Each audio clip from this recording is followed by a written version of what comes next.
Well, I'm seeing different flavors of sugar mamas. I have acquaintances who went through divorces and they were in their 50s or 60s and were having self-esteem issues. And for them, dating and hooking up with younger men was an ego feed. And they paid the bills.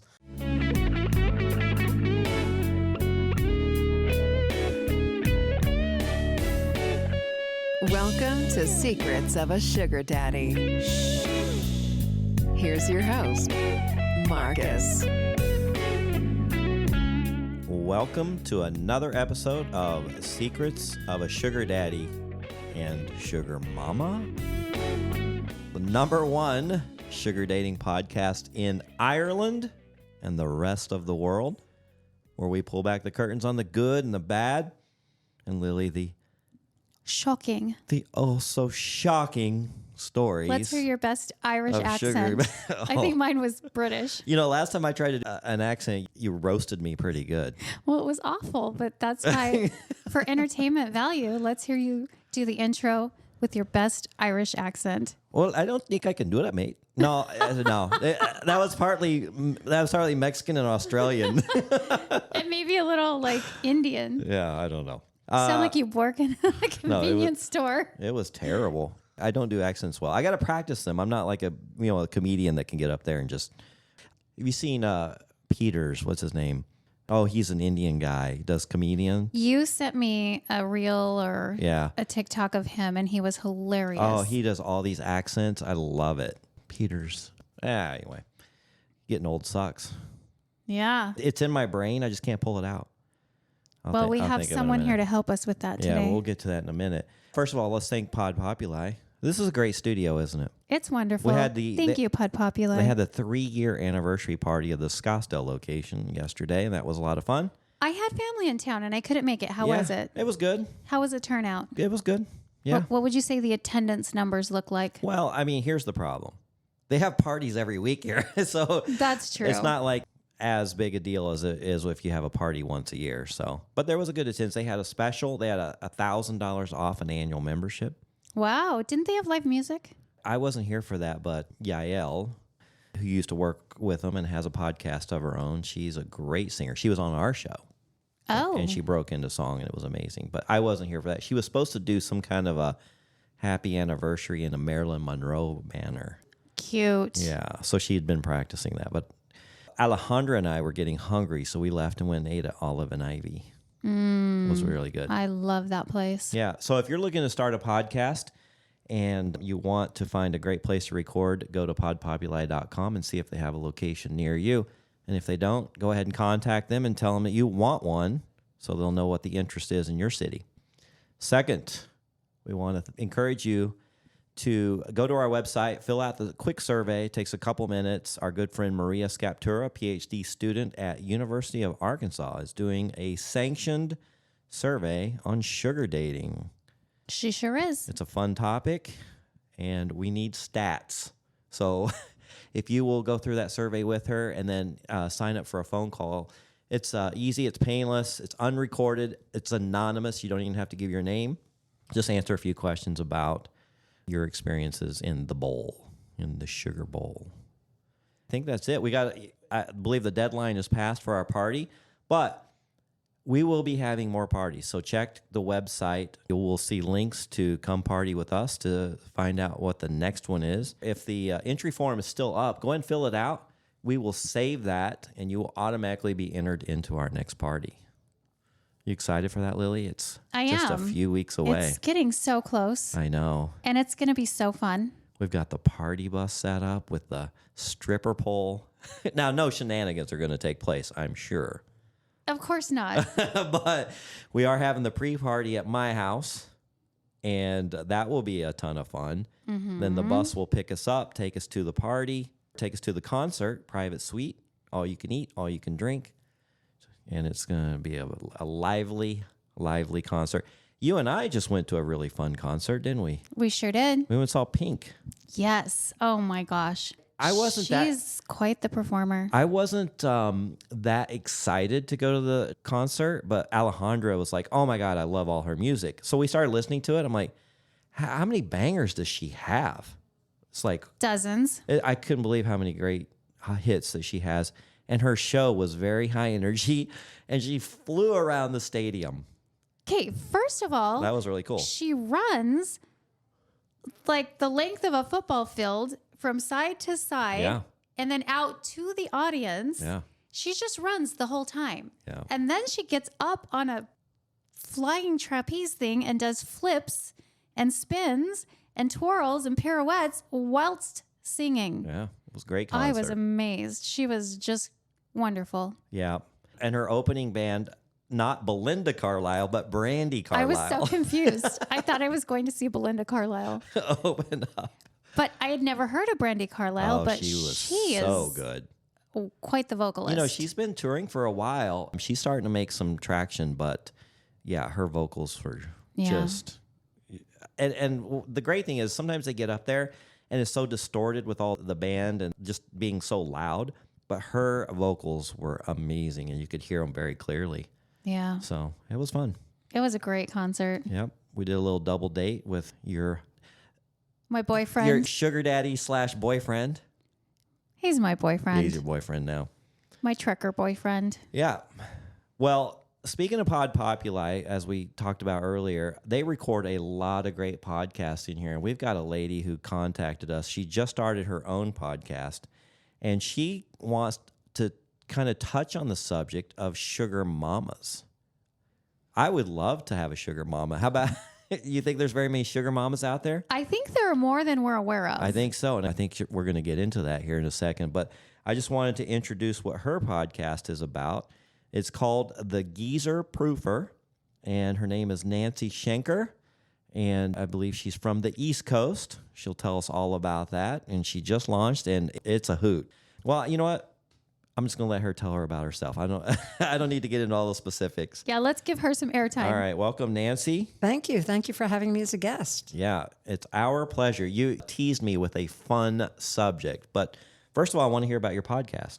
Absolutely. As you mentioned, it just launched. I'm on episode 2, but I'm rapidly scaling.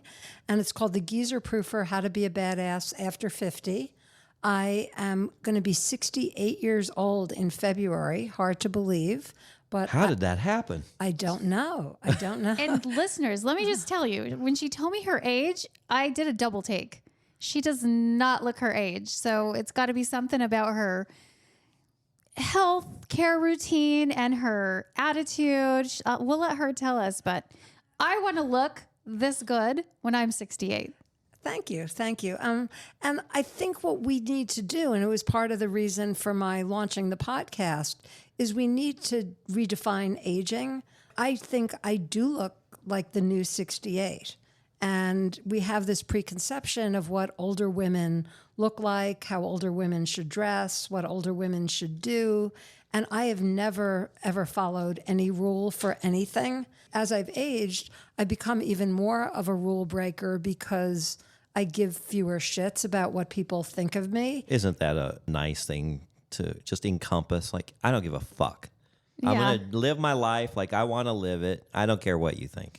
And I'm part of a generation that was the first generation of women to have big careers, families, and there is no rule book for what we should be doing or acting like as we get older.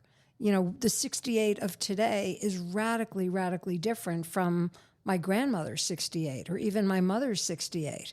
And what society expects you to do, we have many more role models. And something that we're going to talk about as we talk about Sugar Mommas is we have all kinds of economic independence that previous generations of women didn't have, which is one of the reasons why the divorce rate is currently so high, because a lot of women are just not happy in their marriages. And instead of suffering in silence like previous generations did, they're just saying, I'm out, for better or for worse. I can take care of myself. Yeah. And I just read a statistic that's mind-boggling that the next generation of women are going to inherit $30 trillion from their parents when they die. It's not necessarily a pleasant topic or statistic, Yeah. but that's going to mean that there are going to be that many more women who've got a lot of money, which you could argue that will probably give rise to even more sugar mamas and sugar daddies than there are today.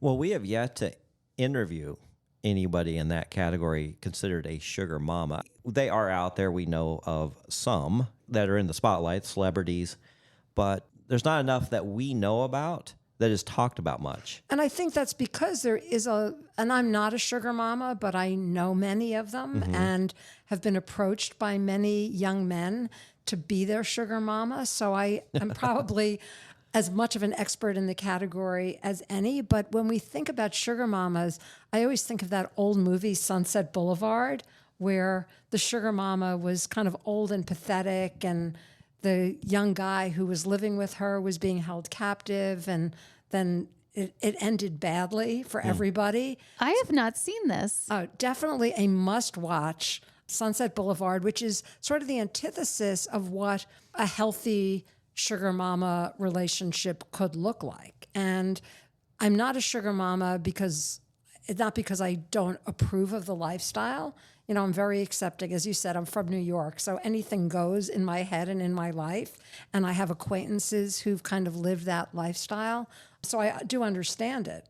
But it's a choice to make, just as becoming a sugar daddy is a choice. And I think we're going to see more and more sugar mamas as time goes on, and who will probably be prouder and more vocal about their status. Now, I have friends. I'm a member of a local country club here, and I have friends who married into a wealthy family. Men that I play golf with, they'll say it's my wife's side of the family that has the money, but they're still working. They still have careers.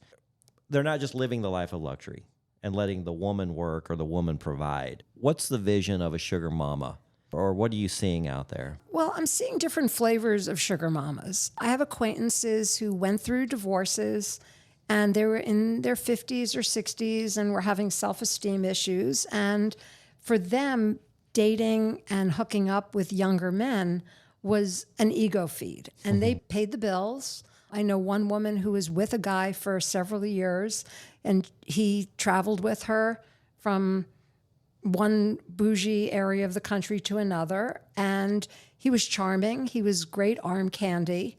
But it was really clear that she was the money and the beauty, and he was the young dude. Does it take some of the masculinity role from the men, though, as being the strong provider, protector, strength of the relationship? I think more and more men are getting comfortable with that role. I think if you were a 50 or 60-year-old guy, you probably would have more of a problem with a powerful, wealthy woman. In fact, when I date men close to my own age, I get comments like, you know, you're a hotshot, you're accomplished, and I can be intimidating, not necessarily because of my personality, but just because of what I've done in my life and career and continue to do.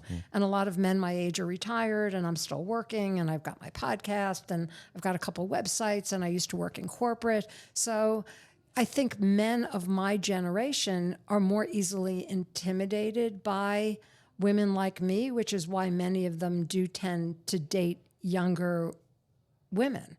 And this was something that I talked about on my show yesterday with Brian Howie about relationships between older men and younger women. I think that younger guys almost see it as a stepping stone to a better lifestyle than they currently have. And there are different flavors. There are like the lazy dudes who just don't really want to work, and for them, it's awesome. Plus, they've watched a lot of MILF porn. And so, Yeah. and my daughters and their friends, if you're listening, I reinforce, I am not a sugar mama. I just happen to know a lot about the topic. But you've got, you know, the guys in their 20s who want to hang out with a woman in her 50s or 60s because they either have mommy issues, or they don't want to work and they see this as a meal ticket, or they just think it's hot. Well, I know Lily's experienced it, but they didn't want her money. They just thought she was a beautiful older woman. It was almost like a fantasy. It's definitely a very popular fetish online. Yeah, The younger men absolutely. hitting on the older women. Yeah, I used to get a lot of that in New York, like guys in their early 20s when I was in my late 50s. And the first time I was like kind of flummoxed by it. Like, unless they're applying for an internship, what am I going to do with this guy? And then sort of the other flavor of women and it's very similar to sugar daddies, where they may not want to get emotionally involved in a relationship, but they like having the arm candy. They like having a companion when they go out to events or to dinners, and it doesn't bother them to pick up the tab because they're getting that companionship. And I think it also, in terms of perception from other people, they're like, oh, that woman must really have something going on if she's with that hot guy 20 or 30 years younger. Mm-hmm. And then you do have the women who kind of inadvertently become sugar mamas, where they have a lot of money. And I've seen that situation too. And there are guys who just love them for their money. I do call it, and I don't doubt that Demi Moore and Ashton Kutcher had a good relationship for a while, but eventually he traded her in for a younger model. Yes, he did. And that is one of the reasons why dating down beyond a decade or two never really appealed to me, because I'm not going to have any more kids, and I'm not going to live that life. And a lot of men who are in their 30s may say, oh, I'm never going to get married. I'm never going to want that. I love this older woman. But then things change, and there's nothing worse than being an older woman getting dumped by a younger man, which has happened to me. And I'm not going to do that again if I could help it. So can we ask, what career are you in? Oh, so I used to be the head of marketing for at the time of the world's largest trade show company. They now own Comic-Con. And then before that, I was heading up retail banking at Citibank, and I was in charge of integrated marketing at MasterCard. So I had a very long corporate career. And then 20 years ago, I started my own marketing consulting company, and I still do marketing consulting, and I'm a writer and a speaker, and I've written 9 books, including 2 about AI. So if you look at my resume, it's impressive, but I put my pajamas on like everybody else. And when people say to me, you've got this glamorous life, I'm like, what? Like sitting in my jammies watching The Bachelor or 90 Day Fiance. I've done well professionally, but I'm not a celebrity or a big deal. I'm a big deal in my own mind, but that's about it. And I heard you say you had children.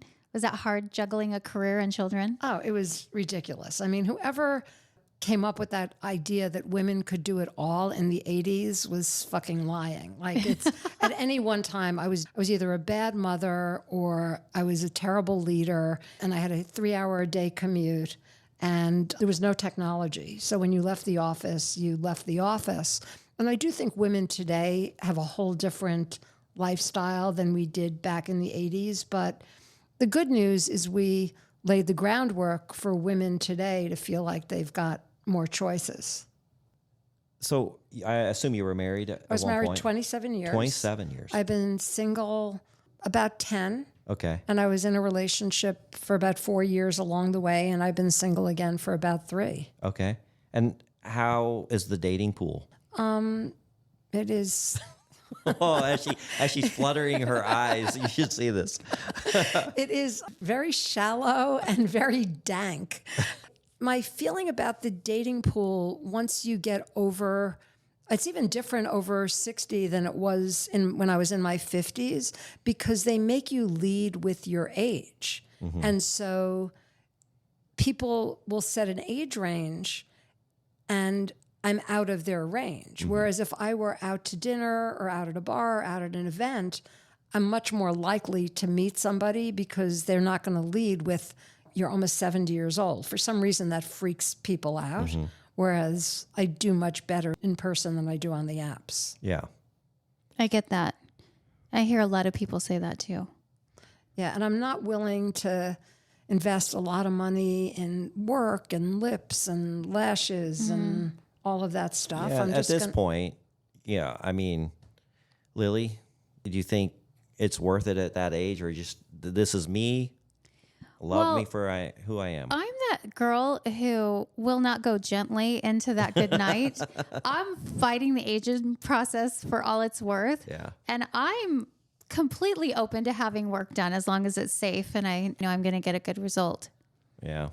Yeah. And again, to each his or her own. I've had enough non-elective surgery throughout my life that if I'm going to go under a knife again, or even like have stuff injected into my face, I just don't want to risk it. And I was blessed with good genes and a mother and a grandmother who just flipped the bird and said, this is me, take it or leave it. And that's how I'm living my life. But I don't. Well, I think one of the problems is that we see through some celebrities, I won't mention names, but you'll know, they've overdone the surgery so bad. Oh, yes. And you're just like, oh, wish you could just, turn back the clock. That terrifies me more than anything, is the possibility of getting a bad result or overdoing it and just looking outlandish or alien. Yeah. We just have to normalize the aging process. I mean, people like Helen Mirren, or was it Pam Anderson recently who went out without makeup on? She does all the time now. I watched her documentary and she still looks great with zero makeup. And I think that's really important, that women give other women the option.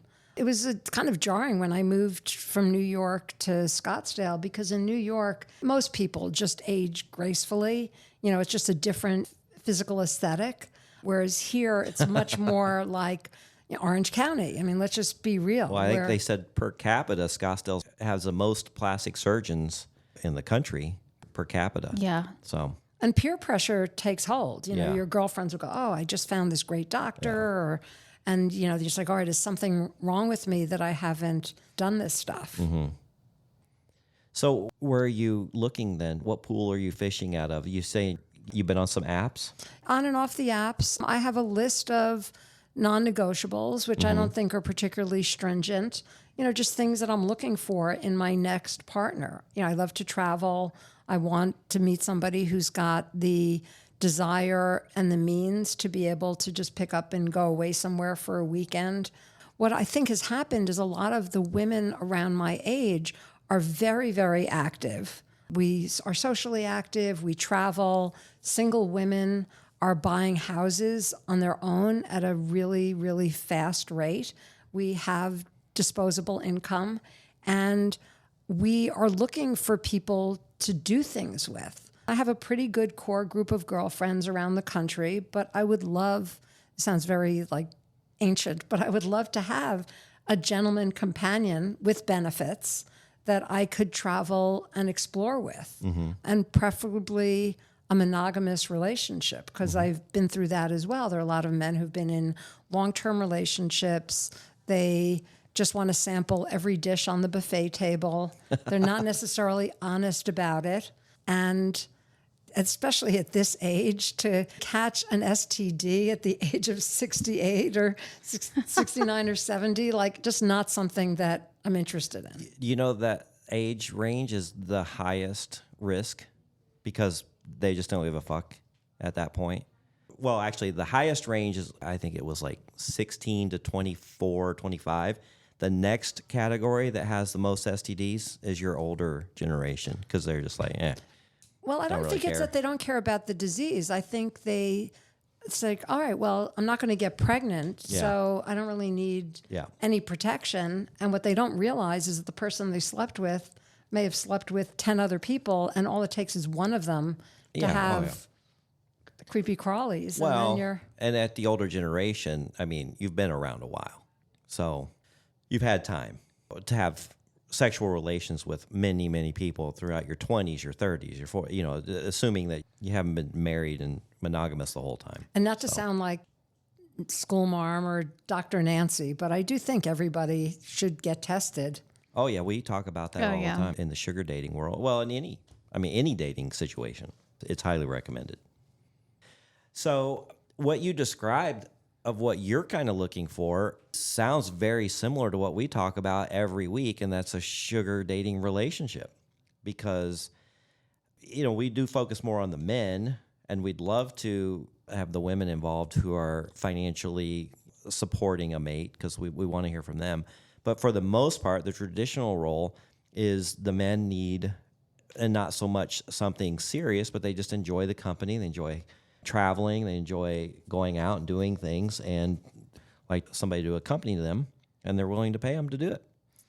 Yeah, the difference is in terms of what I'm looking for. I am not looking to be Ms. Moneybags. You know, if I'm going to travel with somebody, I'm a traditionalist in that way. They're Sure. either going to pay for me or we're going to split it. Yeah. Or, you know, some combination of that. And again, this is my personal view. There are a lot of women who don't mind taking out their wallet. And there was a guy who I was friendly with, you know, not involved with sexually. And every time I would hang out with him, he would let me pay. And I didn't mind because, you know, I was making more money than he was. It was great companionship. But it got to the point where I started feeling resentful. And, you know, there is still, you know, as liberal as I am and as counterculture as I am, there's a small part of me that's like, all right, well, he's the man in the relationship. Right. He should be offering to pay. Oh, and I love the chivalry. I love it. It's so sexy when a man is just so generous with you. Exactly. Especially, you know, again, if he has it and he's willing to spend it, that's wonderful. That's such a turn on. And this particular guy, this is a great story. I had been down in California. I'd gone to visit him. He's like, let's go to the beach and out to lunch. He picked the restaurant. And then when the check came, he dodged outside. I can't even imagine smoke this. a cigarette and didn't come back. And afterwards, I said, you know, dude, that's like really not cool. Like, especially because I had paid for a lot of stuff when he was living in Arizona. And he said to me, he made it my problem. He's like, oh, it's California. You're too uptight. Like, chill out. Needless to say, that was the last time I hung out with him. Yeah. It doesn't compute to me. I have no have respect that, for that. And Right. women do it too. I mean, I realized when I was out in the Hamptons, there was a woman I was hanging out with, and every time we would go out, she'd say, you know, things are really rough for me right now. Do you mind getting this one? And then she would order an expensive item and get a box so she'd have lunch for the next day. I'm like, whoa, I didn't sign up to be the American Red Cross here. You're the accidental sugar mama and sugar friend. Exactly. So, you know, over the years, I've learned a lot. But again, I'm not judging. I do think for some women, being a sugar mama is the right alternative for them. They like the company of young men. They're willing to pay the way so that they can do the things that they want to do. And they don't have to find somebody who is their financial equivalent. I once went out with a guy who drove me past the house that his ex-girlfriend owned as if to say, this is the quality of life I'm expecting. And it was just so weird. I'm like, why are you showing me this house? Are you sending me a message here? Now, Lilly has found, and I'm not sure if you've ever even considered fishing in this pool, but Lilly has found men in their 70s, mid to high 70s on the sugar dating sites who would love to just provide an experience for somebody. And the reason that she gets hit up so much and other people that are even older is because they don't want to date a 25-year-old. A 75-year-old man doesn't want to have a 30-year-old going to an event or traveling with them. They're looking for an older generation. Have you ever considered that? Yeah, I mean, I've been out with men in their 70s and 80s, and I think that one of the challenges for me is working in tech and still having my own business. It's like there's an intellectual disconnect and also just a sexual disconnect. I'm just not attracted to some of these guys. That's not to say that I'm ageist. I mean, I would, if the right guy came along and he was 75, 80 and had a high energy level and we could talk about things that were of interest to both of us. But I do think that there's a much bigger, and it's kind of weird in that way, a bigger generational divide between a woman in her 60s and a guy in his 70s or 80s than a woman in her 50s and a guy in his 60s. I think technology has a lot to do with that. I think a lot of these older men, they had wives who never worked, so they just don't even know what to make of me. Like, oh, you talk Makes too sense, much yeah. about work, you work too hard, because they have never had a woman like that in their lives. I know Lilly went on numerous dates with men in their, upper 60s and 70s, but felt like you were kind of going out with your grandfather? Well, you know what? It depended on the individual. So I've gone out with guys in their 60s and 70s. And if they took care of themselves and they were still young and active and energetic and adventurous, then that was better for me. If they really looked their age, and some of them do, and if they acted grandfatherly, then I just couldn't. It just seemed weird and creepy for me to be out and about on the town with a guy that was giving me a grandpa vibe. Even though it wasn't that big of an age difference. Because I've got daddy issues, but I don't have grandpa issues. And so there it is. Yeah. I just couldn't. And not that they weren't lovely gentlemen, but I just didn't feel comfortable. And I'm talking out in public and in private as well. I still wasn't comfortable, like them wanting to be romantic with me or intimate with me. And I'm like, but you could be my grandpa. Yeah, and I have found, and again, I'm not going to make a vast generalization, but I do think because of the era, there are just many more sexual hang-ups. You know, there's that whole Madonna and whore thing going on that it was, you know, they're a little bit past the sexual revolution. So there's a little bit of that, you know, intimacy or sex is dirty thing among older men that I just haven't found as much with men in their 50s or 60s. So what's the youngest guy you would date? 40s, I think. Yeah. Having kids, I think that it's important that whoever I get involved with at least understand what parenthood entails. Working in the tech sector, I do hang out a lot with men in their 40s who are always really fun and interesting and engaging, and we have a lot in common. So yeah, I would say probably, 48 would be the youngest. I do, like, in the back of my head, think about, is this somebody that I could bring to Thanksgiving at my daughter's house and not have them feel like being a creepy cradle robber? A cougar. Right. Yeah. So I have a 29-year difference between Alejandra and I. And supposedly I'm supposed to meet her stepfather, who's the same age as me, who's married to her mom, maybe this weekend. So that's going to be a little awkward. Oh, you guys haven't met? I haven't met her. That's the only one. I've met her real dad and her real mom, but I haven't met her stepdad yet. Oh, So- this will be interesting. But he's a big sports fanatic, and I think we'll get along fine. It's just going to be a little odd that he and I are the same age, and he's got the mother and I've got the daughter. Is there an age gap between the mom and the stepdad? Like 10 years. So Yeah. not almost 30. No. So Goodness. that'll be interesting. Nancy, you know a lot of the Sugar Mommas in the East Coast, and you're familiar with them. What's their kind of age difference threshold, do you think? Well, there's a whole group of women that I knew who, when they first got divorced, again, it was a self-esteem issue, and I think they just didn't want any complications. And one woman I heard of would, like, wake up in some guy's, dorm room with his 4 roommates. What?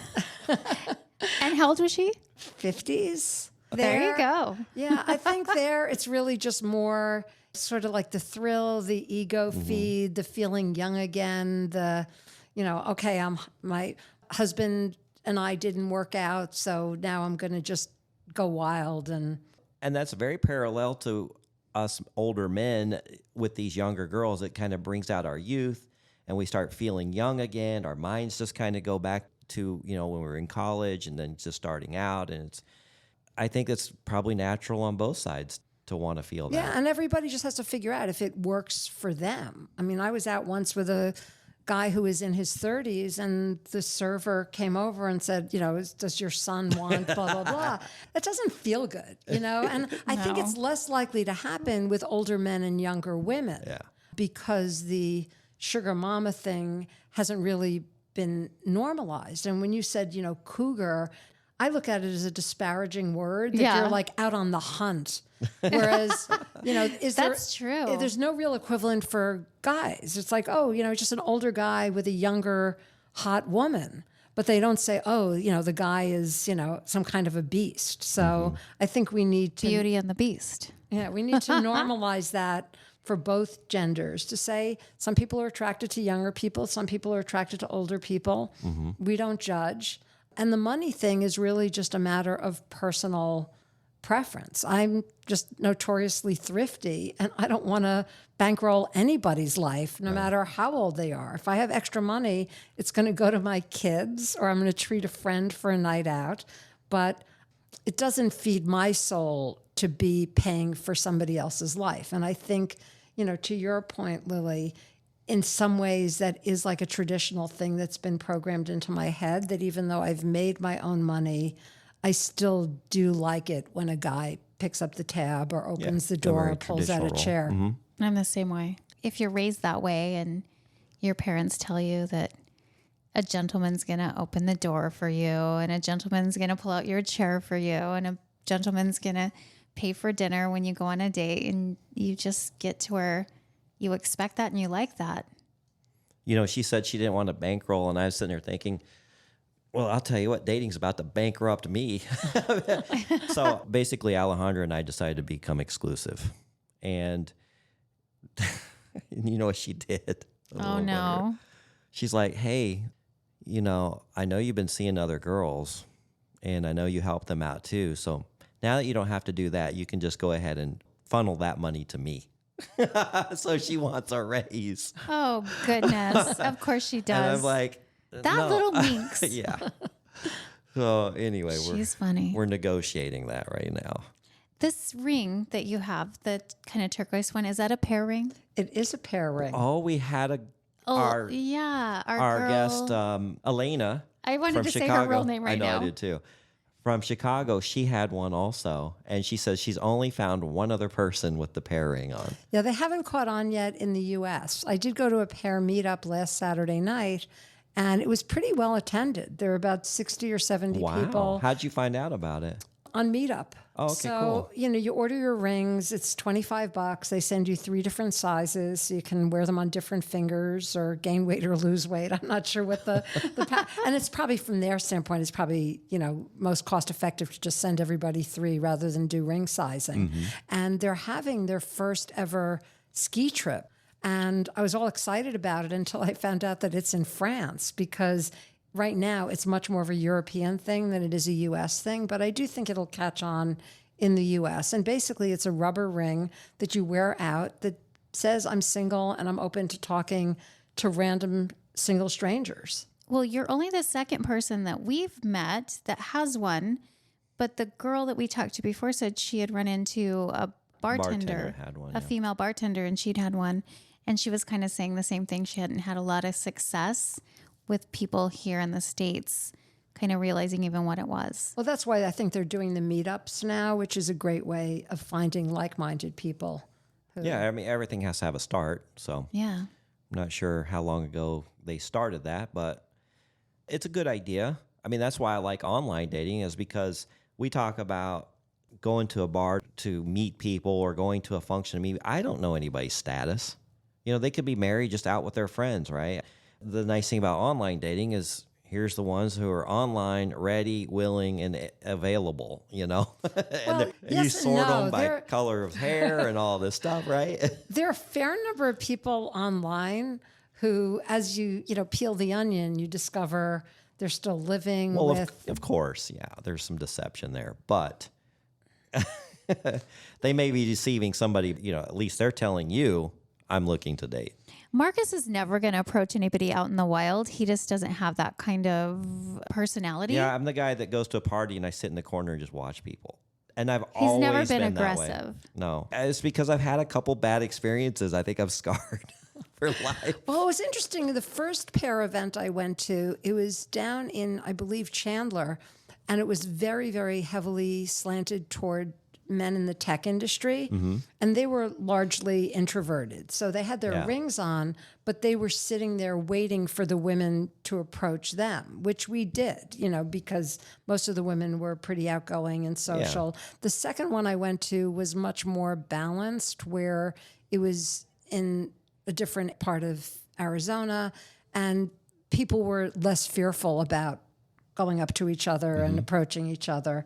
But, like I was saying earlier, it's not like the online world. Nobody came up to me and said, how old are you? What are your hobbies that you participate in?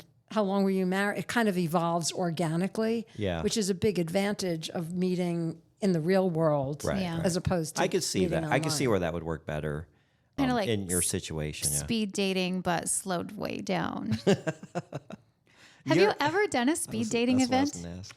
I've done online speed dating, and I only stayed on for like 10 minutes because it was even worse than real online I dating. can just imagine. Seeing it in the movies. I've never done it, but I still think it would be kind of fascinating to attend one of those and just like see how it works and Yeah, see they have them who here. shows up to speed dating. Yeah, they do have them here. Yeah, people who are like pressed for time and want to have. I mean, there are a lot of singles meetups here too, and there are always social activities where you're going to meet like-minded people who are interested in the same things that you're interested in. And back to the whole issue of money and dating. I like to go to events where there's a ticket price because then that They're the people who are serious going to about be it, yeah. there are not freeloaders. It's That makes sense. Yes. Oh, it's Groupon. I'm going to this thing because it's only $3, as opposed to Right. a party where it's like, oh, it's $100 a head, but I would probably spend that out on a nice dinner anyway. So the chances are pretty good that the people I'm going to meet there are going to value the event and the experience and spend that money. So when you saw our podcast, Secrets of a Sugar Daddy, what were your thoughts? Living in Scottsdale, I'm very, very aware of the sugar daddy lifestyle. I see it all over the place. Yeah, you do. And certainly in this part of the country. And it's always been intriguing to me as to why people prefer that arrangement to a more, I hate to use the word traditional because it sounds judgmental, but yeah, it works great for some people. And I was a psychology and English major undergrad, so I do understand the psychology of being a sugar daddy. And yeah, I think like a lot of topics, it's something that's out there and that people should be talking about. I mean, that's kind of the beauty of podcasting is When they see us out in the restaurant, they talk. Oh, yes. My boyfriend and I will be out to dinner and we'll be like, that's a sugar date. I know. Same with And that's a sugar date. Yeah. Same with Alejandra and I. We'll be at a restaurant and she's like, hey, do you think that's a sugar daddy? I'm like, 100% that guy's a sugar daddy. But then they say that about us too, Oh, yeah. because it's pretty obvious. But they're sugar daddies and they're sugar daddies. I was once sitting at the bar at Eddie V's and there was a much older man and a younger woman. And you could just tell that she was not really into him. He was like, let's hang out tomorrow with your girlfriends. And she was like coming up with every excuse not to. He's like, oh, you can hang by my pool. And he was like pulling out all the stops. And, he had his hand on her leg and she was like maneuvering away. And Awkward. on the flip side, I was at my building pool on Sunday and this older guy was with a woman and he was like, what time is your flight? And do you have TSA pre-check? And he was clearly looking. We'll go out for Seoul for dinner tonight, a Mexican place. And she's like, well, I really like Eddie V's. So, and everybody at the pool was like, all right, sugar situation. It was just interesting to hear their interaction. Right. Well, we've kind of developed a community of like-minded people and our Instagram is growing. And as a matter of fact, even on our Instagram, we get a lot of guys, mostly from other countries, who will see our Instagram page and then they'll message us, can you hook me up with a sugar mama? Yes. We get that a lot, don't we? Don't give them my name, please. I'm like, I don't know where that unicorn is. Try New York City, maybe. Or Florida, right? The reality show Before the 90 Days, that is a lot of the couples. It's established U.S. women who go abroad and find these really hot, interesting, fun guys. And, that's a lot of the dialogue around it is it a love match or is it, something that's going to fizzle out? Yeah. And I would say it's about 50-50. I mean, there are some couples that have really, again, who knows in reality TV what's reality, but there are a few that have gone the distance. Mm-hmm. What we're finding is, I mean, we discuss everything, the whole gamut, all over the board, how to set up your profiles, how to respond online to these people, why you should get a secondary number. Do you have a secondary number? I do not. You should. Google Voice is free, and you should get one when you're, especially when you're online dating. Because there's too much public information out there, and unfortunately, Lilly and Amy and Alejandra and other people have come across stalkers. Angie has come across some really bad stalkers through the online. You just never know who you're meeting. So we recommend everybody to be safe, meet in a public place. If they're going to send you an Uber, find a street corner near your house, not at your house, different things like that. Speaking of stalkers. Yeah, what about it? Do you remember the story about the guy who wouldn't talk to me on the phone? And he absolutely, adamantly refused to FaceTime. But he wanted me to drive up to northern Arizona and meet him at his the murder The cabin. murder cabin. The murder cabin. He just reached out to me again. Are you serious? Yes. Crazy. He found me on Facebook. I guess somehow he had my real name. Was that before you got the Google? I think, he was, I think he was pre my Google Voice number. Yeah. Anyway, he says, oh, I see we have a mutual friend. And he was referring to, I'm not going to give her a real name, but he was referring to Angie. And he's like, how do you know Angie? And I said, oh, through mutual friends. And he's like, oh, that's weird. He's like, are you ready to have a real boyfriend yet? My oldest just moved out and you can move in with me. We've never met, mind you. And I have a spa and a workout room, and he's just like telling me all his things that he has in his house and telling me why I should want to move in. And he goes, oh, and Angie can move in too. Oh. Yeah. He's like, mutual friends. Does that Crazy mean you're people. open to a threesome? You guys can both move in with me and I'll live my best life. I'm like, I hate you. I have a boyfriend. Shut up. As a writer and a journalist, I always am like walking this fine line between seeing how long these creepers will carry on, and the New Yorker in me is really good. Like getting a bad vibe, shutting it down right away. I have probably reported more people on Bumble than any other Bumble member. Is that how I got banned? And I just have really good spidey sense, and I'm a champion Googler, and I have no hesitation to ask people early on for their last name. I mean, they should be more afraid of me at this point than I am of them. And thankfully, knock wood or knock velour, I have really never had any problems. Well, good. You sound like a very wise dater, and that's one thing that we go over ad nauseum is don't be stupid. Do your research if you can. Don't be a big risk taker, especially when online dating. And we find out that too many of these young girls are so motivated by money and they have bills to pay that they'll throw caution to the wind and they get themselves in situations that just are not good. No, and in my college self-defense class, I learned how to break go. a man's nose with the palm of my hand. So that has given me amazing As confidence. I see the motion, I'm feeling the pain. But you're totally right. I think there are a lot of very naive and trusting people out there, and they end up getting catfished or worse than that. So, Scammed. yeah. But we know there's a lot of good people because we have found them. I found Lilly, and she's become a huge part of my life in not only business and pleasure, but we double date together, and we're just like absolutely great friends. I heard from Kimmy today. I'll have to fill you in on that phone good. call. Yeah, there's trouble in paradise. Oh, no. I'll just tease you guys with that. We can go over that Doggone episode.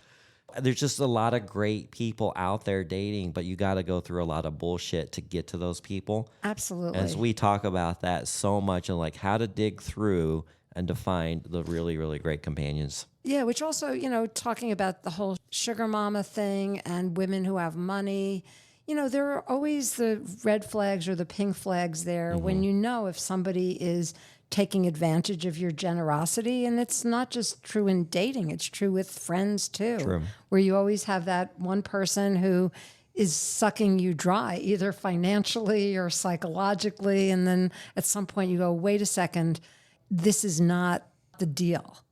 This is not what we bargained for. And you know what? We're too old for this bullshit. And we don't need it. And I literally cut people right out of my life that are a negative impact to me. Yes, I so just do don't I. have time for it. If somebody says something negative or derogatory to me online, I just block them. I don't even respond. I just block them because they don't deserve my energy. Yep. So I initially want to go, oh, I'm going to say something scathing. I'm like, no, I'm not. Take the high road. I'm going to ignore them. It's the ultimate power. Good for you. Yeah. Well, we are at the end of the hour. It goes very quick, huh? It does. Yeah. Thank you. I think you were a little concerned, like, oh my gosh, an hour. How are we going to have enough to talk about? Yeah, my podcast is only about a half an hour because I do have to, be mindful of my day job as Yes. well. But yeah, it's always fun. And thank you for having me. Yeah, as again, to tell our listeners about your new podcast. I heard the intro and I was intrigued, but I'm going to listen. Matter of fact, on my way back to my job, I'm going to listen to your podcast. Thank you. Thank you. It's called Geezer Proof Your Life, How to Be a Badass After 50. My next episode, which drops this week, is Why Are You Still Single? And the perception that society has of people who are not coupled up, that there must be something wrong with us. And I'm going to have a variety of really, really interesting and provocative guests. Provocative is the key word, talking about shit that people don't generally talk about. And a lot of women my age will do stand-up comedy or shows where they talk about menopause and aches and pains and saggy boobs and hormone replacement. And it gets very depressing. And even as someone of that age, I don't want to hear this shit. What was that? The one about the something diaries? There's a whole show of women talking about women issues, like aging women issues. I want to say Yeah, maybe the menopause diaries. menopause diaries or something. I can't remember. But that's really not my jam. I Yeah. want to talk about the upside of aging, and I feel like I'm wiser and hotter than I've ever been in my life. And I'm having more fun in my 50s than I've ever had. I'm hoping it's just going to get better. it does. And according to you, it does. Absolutely. Well, that's great. Well, thank you so much for coming on our show and sharing your stories. Thank you. And if you want to share your crazy dating stories, go to our website at secretsofasugardaddy.com. And don't forget to follow us on Instagram. I'll tell you what, we have a new person handling some of our Instagram videos, and she has stepped it up, right, Lily? Yes, They're- she's amazing. They're fun and they're good. Yeah, and she's so great at, what would you call those? Like, just editing, composing the videos together with the sound of the podcast. And she brings in a lot of visuals, and they are a lot of fun to watch. And we want you to share those with your friends so we can grow our Instagram page. It never hurts to get more listeners. So go follow us there. Until next time, I appreciate Lily being here. And again, Nancy, talk Thank to you you. soon. All right, bye-bye. Thanks for joining us. If you'd like to connect or even be on the show, we'd love to hear from you at secretsofasugardaddy.com.